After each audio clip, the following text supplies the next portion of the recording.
工嘅一班社工嘅同事，同埋其他3間嘅大專院校一齊去參與呢個6·4報哀嘅活動。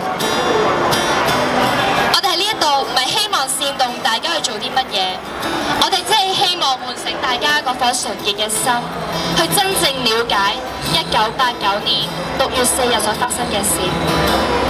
1989年6月3日，學生已經靜坐咗差唔多1個月啦。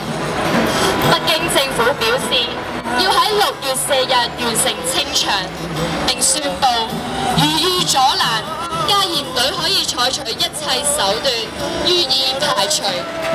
同一日，大批坦克車開入北京。你哋一定以為政府用嘅只係普通嘅橡膠子彈，又或者係催淚彈，但係你哋咁樣諗係錯啦。6月4日，解放軍喺凌晨包圍天安門，數以千計嘅學生同市民俾坦克車閃蔽，俾軍隊槍殺，槍聲同哀號聲響遍整個北京城。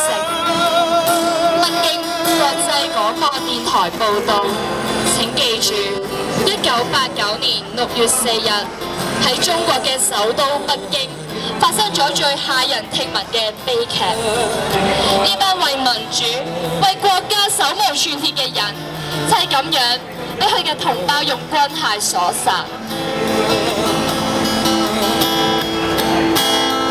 我叫莊君怡，6·4嗰年我未出世，但係每年見到媽咪睇電視喺度喊，我覺得我有呢個義務去了解呢個真相，去為民主出一分力。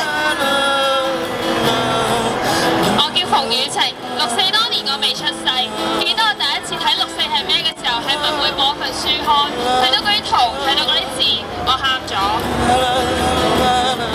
我叫吳婷欣，6·4當年我未出世，我相信每一個有良知嘅人都應該將歷史嘅真相話俾下一代人知道。